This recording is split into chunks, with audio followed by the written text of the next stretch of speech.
Si en la víspera, 1982, nos contaba la historia del político que espera pacientemente en la intimidad de su residencia la oportunidad de volver a la vida pública, y en Días difíciles, de 1987, la del secuestro de un empresario norteño que es víctima de los intereses familiares y empresariales en juego, en Morir en el Golfo, la película que cierra esta trilogía, basada en la novela homónima de Héctor Aguilar Camín, Alejandro Pelayo nos contará una historia de pasiones, de ambiciones y de venganzas en el sureste mexicano.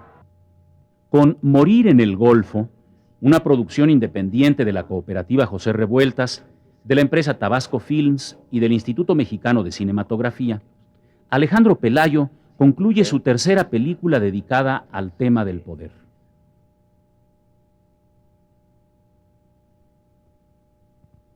Me fascina la novela y quiero filmarla. O sea, se me hace que es muy, muy cinematográfica y me propongo filmar esa historia.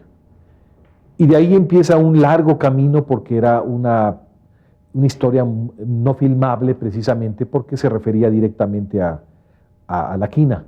De alguna forma el famoso Lázaro Pizarro de la novela estaba muy moldeado en Joaquín Hernández La Quina, ¿no? Y claro, en aquel momento el líder petrolero estaba en el cenit, en la cima de su poder, y era muy, muy complicado hacer la película, ¿no? El cine mexicano, por algún pudor o por ignorancia o por simplemente indiferencia, no aborda los grandes temas políticos ni sociales. Bueno, esta era la gran oportunidad. De repente yo me volví el personaje de la película o sea, y de la novela porque fui a Ciudad Madero a entrevistarme con La Quina y claro, no quería que se filmara la película, porque sentía que de alguna forma la novela y la película estaban poniendo en mal al sindicato de petroleros y a él mismo como su líder, ¿no? Y yo regresé de México, y yo pensé que no se iba a hacer la película, hasta que con Héctor Aguilar Camín estuvimos de acuerdo en que si cambiaba el contexto, o sea, en lugar de hablar de un líder petrolero, hablar de un líder ganadero, de un cacique ganadero, muy similar a los caciques que había en Veracruz. En ese caso, la película cambiaría el contexto de la novela, volviéndose sobre todo un contexto de tierras de ganado. Está en el hospital. Yo tuve la culpa, pues. Tú sabes, de la borrachera, ¿no? Quiero que me ayude a que regresen Dolores y mis hijos.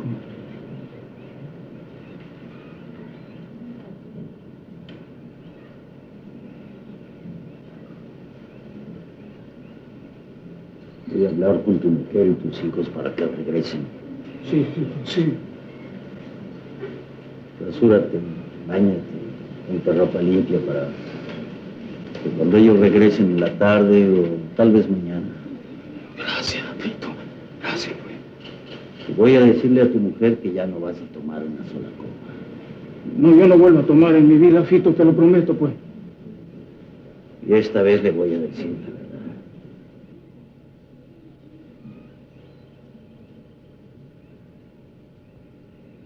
Tú no vas a volver a tomar una copa en toda tu vida.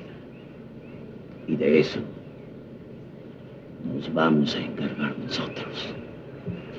Y por cada copa que te tomes y nosotros lo sepamos, te vas a llevar una madriza. ¿Está claro? Sí, Fito. ¿Qué? Que está claro, pues. Está claro. La película no se hubiera podido hacer con el contexto petrolero cuando se hizo. A lo mejor después sí. Entonces sí fue un problema quizás lo mejor hubiera sido guardar el proyecto y tratarlo de hacer después. Sin embargo, yo creo que había que hacerlo en ese momento y no me arrepiento, ¿no? En ese sentido.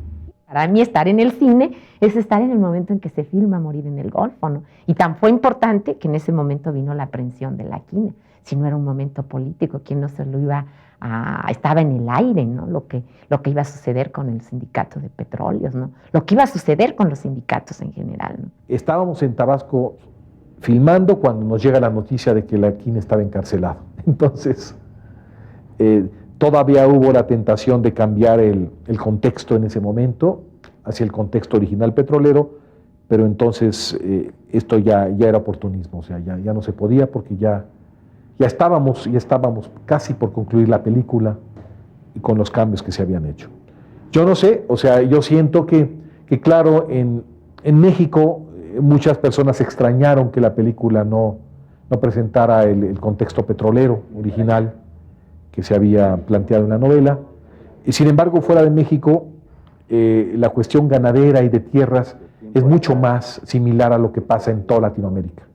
Entonces, la película tuvo muchas más repercusiones internacionales, sobre todo en el ámbito latinoamericano, porque un caso de un cacique petrolero como Laquina era único. No había otro país donde hubiera un personaje con tanto poder, líder de un sindicato. En cambio, caciques ganaderos y de terrenos y de tierras, etcétera, sí hay muchos en toda Latinoamérica.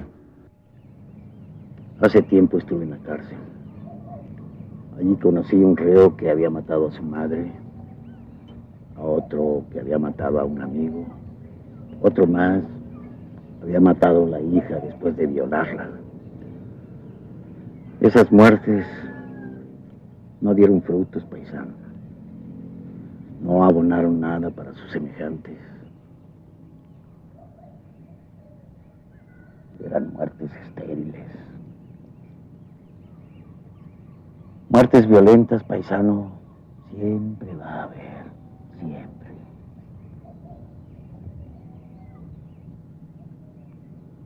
Pero las muertes tienen que ser productivas. Las muertes tienen que ser fértiles. Yo creo que el principal reto es que era una gran novela, es una gran novela. Es de las novelas mexicanas trascendentes porque reflejan ahí todo un entorno social, político, económico. Están ahí los personajes claves de la sociedad mexicana, los medios de comunicación, el columnista afamado, está el cacique de pueblo, está el líder, esos grandes líderes que están desapareciendo ahora en nuestro país, y estaba sobre todo una historia de amor. Entonces el principal reto es cómo tomar una novela que debe de tener unas 500, 600 cuartillas mecanografiadas y transformarlas en 100, que es la duración de un guión. ¿Cómo seleccionar el material? Nosotros tratamos de dejar la esencia de la novela, considerando que son medios diferentes. Uno es el medio literario y otro es el medio cinematográfico. ¿Qué vamos a hacer? Hay que decantar la historia, sacar la estructura básica y los personajes claves que nos van a permitir contar esta historia de amor, esta historia de ambiciones políticas, esta historia tan nuestra, tan mexicana. Sintetizamos en un solo personaje varios, en muchos de los casos, en otros prescindimos de las historias paralelas. En una novela siempre hay una metáfora con un árbol, hay historias paralelas que se van entramando en una enramada. Bueno, había que podar, cortar y dejar exactamente la estructura básica porque era lo que iba a sostener la película. Después de eso, ser fiel a la psicología de los personajes. ¿Eres tú todavía? Uy, sí, ¿verdad, Ray? Invítalo a cenar. Yo ya veía los personajes, yo ya veía que a Blanca Guerra, y ahí sin nadie más que Blanca Guerra, podía ser Anabela Guillomín. Era un paquetote realmente, por el antecedente, ¿no?, de la novela.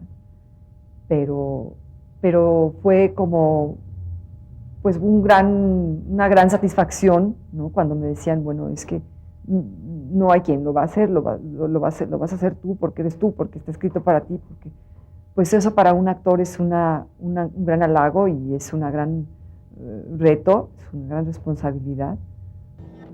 Un whisky en las rocas, por favor.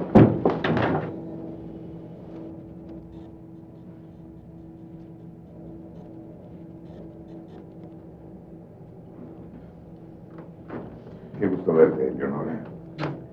Toma. Gracias.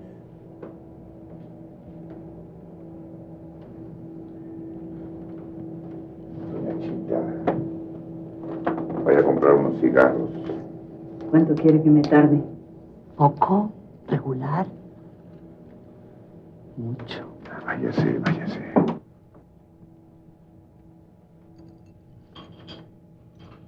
¿Aquí trabajas? No, en el periódico. Aquí tengo mi archivo. ¿Te va bien? ¿En la columna? Bien.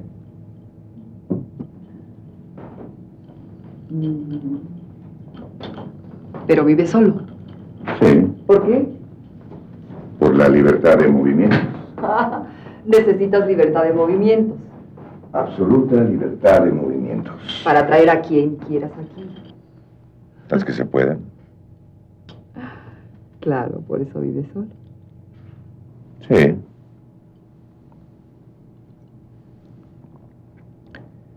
Y porque tú nunca quisiste quedarte conmigo.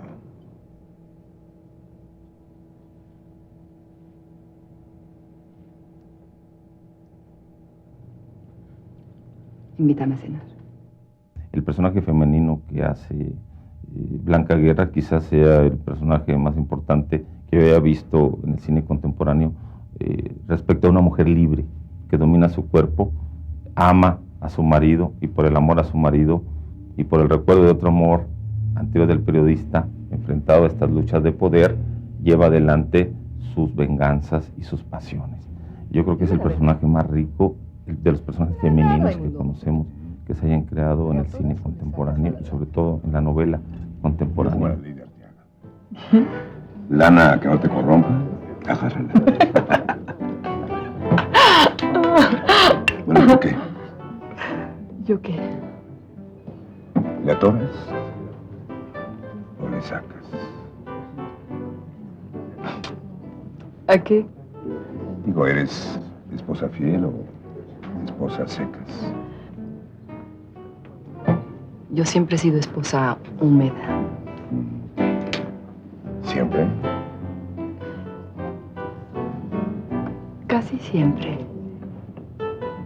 ¿Alguna otra cosa, señor?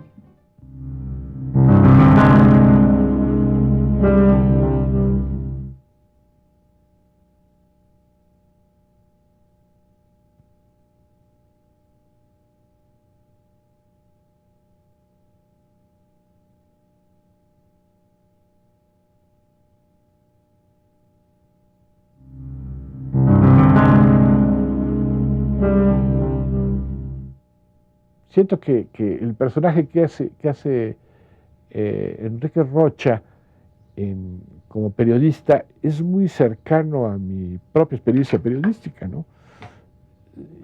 Y siento que incluso como está, digamos, compendiado, sintetizado en la película, es mucho más eficiente que la novela.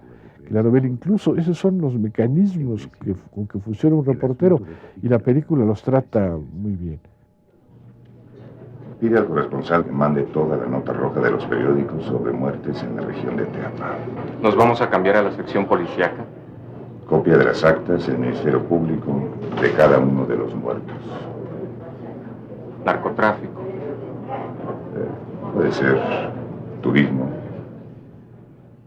Ya es un encuentro nuevamente con hacer un personaje.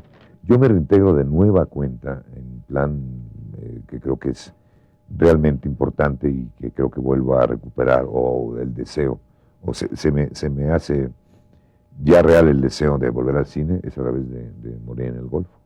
El personaje del periodista es un personaje insólito. Yo creo que fue muy inspirado en estos columnistas como Manuel Buendía, estos columnistas que han sido la voz moral en una sociedad. Entonces había que llevarlos al cine, hay que volverlos a tratar, hay que entrar otra vez a sus cuestionamientos, porque de alguna manera son personajes, seres humanos con un compromiso, que van por la vida tocando intereses, provocando estas pasiones y al mismo tiempo haciendo enemigos. He sido ofendido, intrigado, calumniado. ¿No ha leído esas versiones en la prensa de la capital? Sí, las he leído.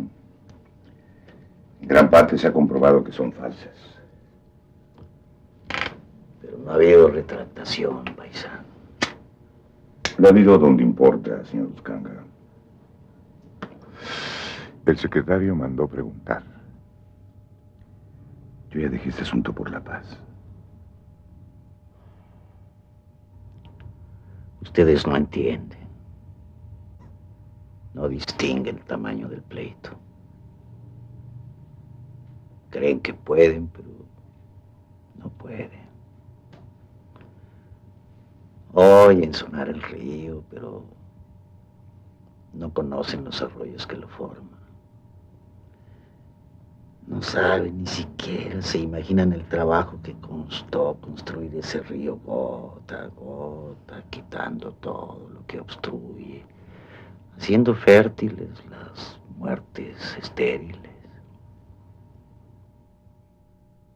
Ese fue un papel muy que yo quiero mucho porque me impuso otro ritmo. Fue otro ritmo el que yo tuve que imponer. Las condiciones del personaje se planteaban así, poner un ritmo de una gente muy violenta, que habla con mucha amabilidad, que te dice las cosas, que nunca te amenaza, y que cuando te amenaza lo dice como gustas un café, no pega gritos, ¿no? Irónico, ladino, un personaje ladino. Hay una secuencia donde está comparando a las gentes con animales, ¿no? Mire, por ejemplo, aquí nuestra bella anfitriona, la señora Santana, digna descendiente de don Matías Filamorino, es una mezcla de tigre y venado. El señor presidente municipal de Tapijulapa es una mezcla de tigre, pero con camaleón. El amigo periodista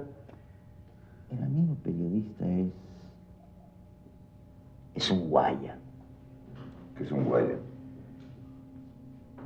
En Totonaca quiere decir gavilán o sopilote.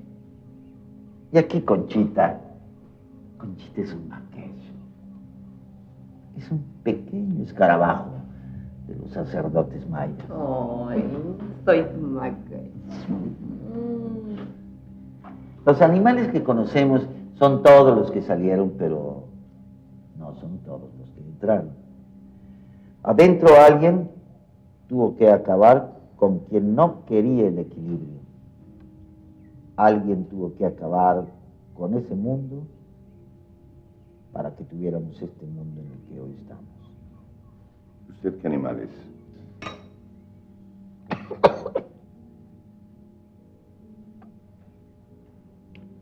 Yo en este juego no juego, amigo periodista. Yo soy el que reparte la baraja. Ahí empecé a poner muchas cosas de lo que te platicaba yo de los ingleses, ¿no? La parquedad, de movimientos, parquedad de actitudes, de texto, ¿no? Para que pudiera tener esa profundidad, ¿no? No hubiera, para mí, si yo lo hago en violento, se hubiera perdido todo el sentido del personaje. A su amigo lo ajustició el pueblo. Si usted está de acuerdo, Fito, el compromiso podría ser que ustedes velen porque no haya más perjuicios para la viuda y para los niños. Sobre todo para los niños. ¿Por qué la distinción? Porque los niños son el futuro del país. Y nosotros ya somos parte del pasado. Si Leonora no está incluida en este arreglo, simplemente no hay trato. Para mí ha estado incluida siempre. Dígale usted al señor secretario que nuestras diferencias han sido totalmente saneadas. Así será, Fito. Y usted, amigo periodista, como siempre, en La Piedad tiene su casa. Me gusta mucho también el personaje que representa el poder público. Un personaje ambiguo, fino, no violento, duro, terriblemente poderoso y sin embargo que sabe ejercer el poder de manera suave porque sabe que lo tiene. Este personaje nunca creo que había sido tratado en nuestro cine. Teníamos al gobernante, al cacique local, pero nunca a alguien que representara al Estado, que representara al ejercicio de un poder que es el de en otros países, los ministerios del Interior, las secretarías de Gobernación, y que son los que manejan la seguridad interna. Ese personaje hecho por Emilio Echavarría creo que da el tono exacto de estos personajes que son los que están marcando a veces los destinos de un país con su actuación, ¿no? Fotomontajes. Fotomontajes.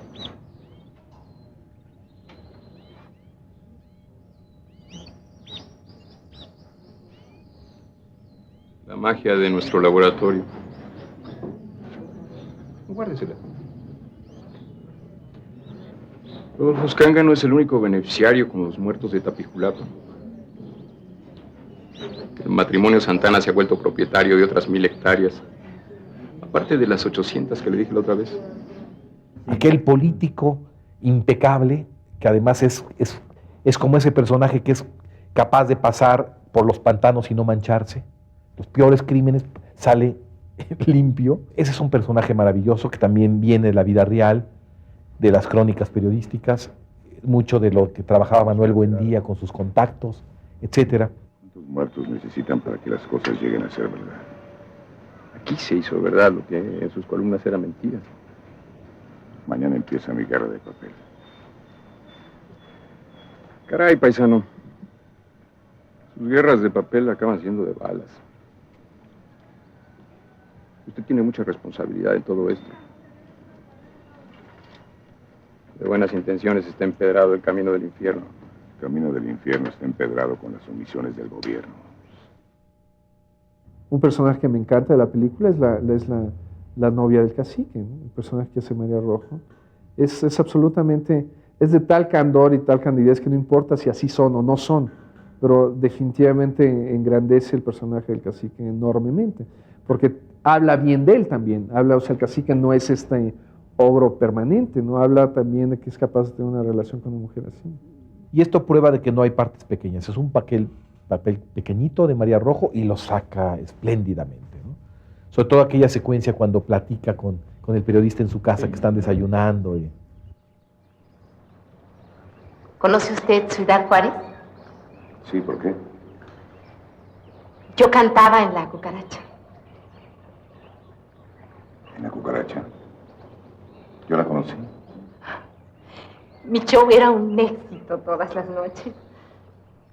Hasta que Fito me conoció y me encerró. ¿Se encerró? En sus brazos. Ay, esos brazos de Fito son mi hogar. ¿Conoce usted esa canción yucateca? ¿Cuál? Esos ojos me dije, son mi destino. Y esos brazos morenos son mi hogar. Se llama Presentimiento. Ay, qué linda canción, de verdad. Ese personaje de Cielito era de un candor, ¿no? Porque yo digo que dentro de los monstruos que estaban ahí, era la única auténtica y buena, ¿no? Esta gente de la que uno se ríe, que parece naif y kitsch, y que sin embargo tiene emocionalmente, era la más valiosa de esa comida. Realmente estaba enamorada de ese hombre, realmente creía en la quina como un dios, y ella se involucra con los personajes, pero a través de lo que de ella ha hecho la quina. Casi repite las palabras de la quina y vive en el bolero, porque la quina es su dios, es quien la había sacado de estar en un centro nocturno de ahí, del norte de la República, y la había hecho una mujer, una dama, ¿no? Entonces era un personaje del cual se podía hacer toda una película.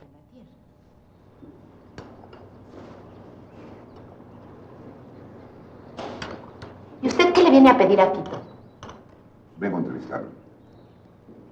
A Fito le gusta que le pidan, porque él vive para dar. A mí me ha dado la paz, me sacó del alcohol y la oscuridad. Vivimos felices. ¿Qué pasa? Lo que más me gusta a mí de estos personajes de la novela, que luego en el cine fueron muy bien hechos por los propios actores, es que son personajes pensantes, inteligentes, complejos, tridimensionales, en el que no hay un tratamiento plano o superficial de su carácter. Son en lo que en teatro le llamamos caracteres. ¿Por qué? Porque son complejos, llenos de contradicciones.